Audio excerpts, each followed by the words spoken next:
বেলা বাজে দুপুর ২টা। মেয়েরা আবদার করছে চিংড়ি মাছের দো পেঁয়াজা করে দিতে হবে।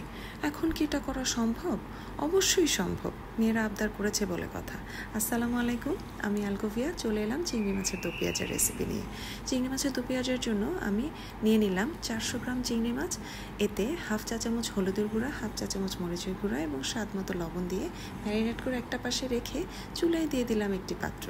এতে হাফ কাপ পরিমাণ তেল দিয়ে অপেক্ষা করছি গরম হওয়া পর্যন্ত। তেলটা গরম হয়ে গেলে এই তো চিংড়ি মাছটা অ্যাড করে দিলাম। এখন চুলার আঁচটা মিডিয়াম টু হাই হিটে রাখতে হবে। চিংড়ি মাছ ভাজার সময় চুলার আঁচটা যদি আপনি হাই হিটে রাখেন তাহলে আপনার চিংড়ি মাছটা ভাজাও হতে সুন্দর হবে এবং চিংড়ি মাছটা নরম থাকবে।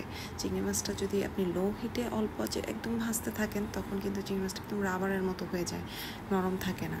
এই জন্য হাই হিটে সবসময় চিংড়ি মাছটাকে ভাজলে চিংড়ি মাছটা একদম সফট থাকবে। দেখুন, কথা বলতে বলতে চিংড়ি মাছটা কিন্তু লাল রং হয়ে যাচ্ছে। এখন উল্টে পাল্টে ভালো করে চিংড়ি মাছটা ভাজা করে নিতে হবে। ম্যারিনেট করা চিংড়ি মাছটা দেওয়াতে একটু পানি ছেড়েছিল, যেটা এখন শুকিয়ে গেছে। ভাজা করে যখন চিংড়ি মাছের পানিটা শুকিয়ে চিংড়ি মাছের রঙটা পরিবর্তন হয়ে যাবে তখন এটা একটা পাত্রে তুলে রেখে তাতে আপনি ফ্রাই প্যানে আরেকটু তেল অ্যাড করে নিতে হবে। সামান্য পরিমাণ 1 টেবিল চামচ হবে তেল দিয়েছি। এটা অ্যাড করে এখন এতে দিয়ে দিলাম 1 কাপ পরিমাণ পেঁয়াজ কুচি। দো পেঁয়াজাতে কিন্তু পেঁয়াজটা একটু বেশি লাগবে। আর চিংড়ি মাছের দো পেঁয়াজাতে আপনি যখন পেঁয়াজটা দিবেন এটা অনেক মজা হবে। আমি এখানে স্বাদ মতো একটু লবণ দিয়ে দিলাম। পেঁয়াজটা তাতে করে দ্রুত নরম হয়ে যাবে। এখন অপেক্ষা করছি একদম পেঁয়াজটা নরম হয়ে ভাজা হয়ে যাওয়ার পর্যন্ত। এই পর্যায়ে আমি চুলার আঁচটা কিন্তু মিডিয়ামেই রেখেছি।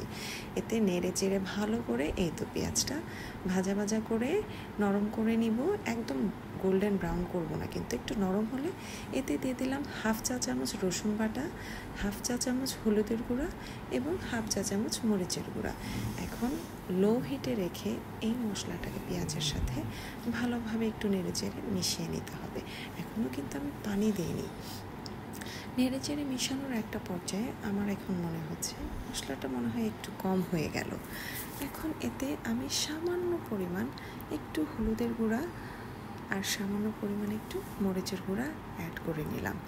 এখন এটাতে আমি ভালোভাবে আরেকটু নাড়াচাড়া করে পেঁয়াজের সাথে এই মশলাটাও মিশিয়ে নিয়ে তারপরে এতে ভুনা করার জন্য একটু পানি অ্যাড করে দিয়ে দিলাম একটু পানিটা একটু মশলাটা নেড়ে চেড়ে আরও একটু পানি অ্যাড করতে হবে। এতে আরও একটু পানি আমি অ্যাড করে দিচ্ছি। এখন চুলার আঁচটা মিডিয়ামে রেখে পেঁয়াজটাকে ভালোভাবে মশলাটাকে কষিয়ে নিতে হবে। এই দেখুন, এখন অপেক্ষা করছি মশলাটা কষানো হওয়া পর্যন্ত। মেয়েরা তো এই দিক থেকে অনেক অধীর আগ্রহে বসে আছে কখন চিংড়ি মাছের দো পেঁয়াজা হবে আর ওরা খাবে। এই পর্যায়ে আমি একটু সামান্য জিরার গুঁড়া দিয়ে দিলাম, ভাজা জিরার গুঁড়া। এটা অপশনাল, না দিলেও হবে। এই তো দেখুন, কথা বলতে বলতে আমার মশলাটা কিন্তু একদম ভুনা হয়ে পানি শুকিয়ে তেল উঠে গেছে।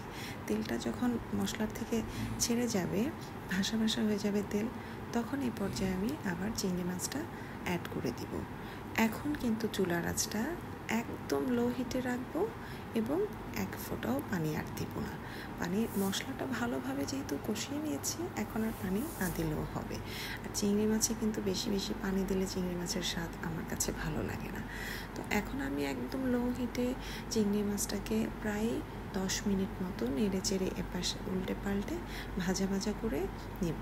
দেখুন চিংড়ি মাছের রঙটা কেমন হয়েছে। এই তো আমার চিংড়ি মাছটা একদম ভুনা হয়ে গেছে। যে পাত্রে আমি চিংড়ি মাছটা ভেজে রেখেছিলাম সেই পাত্রটাতেই আমি আমার চিংড়ি মাছের দো পেঁয়াজটা সার্ভ করে নিচ্ছি। তো ভালো করে একটু পেঁয়াজগুলো আমি নিয়ে নিচ্ছি, কারণ এই ভাজা অংশটা আমার অনেক পছন্দ। পোড়া অংশটা আমি খেতে খুব পছন্দ করি। এবং এই তো তৈরি হয়ে গেল আমার চিংড়ি মাছের দো পেঁয়াজা। এখন গরম ভাতের সাথে এটা টেস্ট করার পালা। আমি সেই সময় একটু ব্যস্ত ছিলাম, তাই আমি আর চিংড়ি মাছটা খাইনি। তখন খেতে দিয়েছি আমার বড় মেয়েকে। সে তো অধীর আগ্রহে বসেছিল কখন সে চিংড়ি মাছের দো পেঁয়াজা খাবে ভাত দিয়ে। তো সে খেতে বসে গেল। এখন আমি তাকে বারবার জিজ্ঞেস করছি, খেয়ে বলো কেমন হয়েছে। তার আর তর্স হয়েছে না, সে আর এগুলো বলার মধ্যে নেই, সে তো খেয়ে যাচ্ছে, ভাত মাখছে, খেয়ে যাচ্ছে, কিন্তু আমাকে আর বলছে না যে কেমন হয়েছে। আমি তো দাঁড়িয়ে আছি যে বলো জলদি বলো কেমন হয়েছে। ও চিংড়ি মাছটা খেয়ে সবার শেষে বললো যে মাম্মি এত মজা হয়েছে। আমি আর কিছু বলার অপেক্ষা ছিল না, আমার শুধু মনে হচ্ছিলো যে আমি আগে খেয়ে নিই, তারপরে তোমাকে বলবো যে চিংড়ি মাছের দো পেঁয়াজাটা অনেক মজা হয়েছে। আজ এই পর্যন্তই। অন্য আরেকদিন অন্য আরেকটি রেসিপি নিয়ে আপনাদের সাথে চলে আসবো। ভালো থাকবেন। আল্লাহ হাফেজ।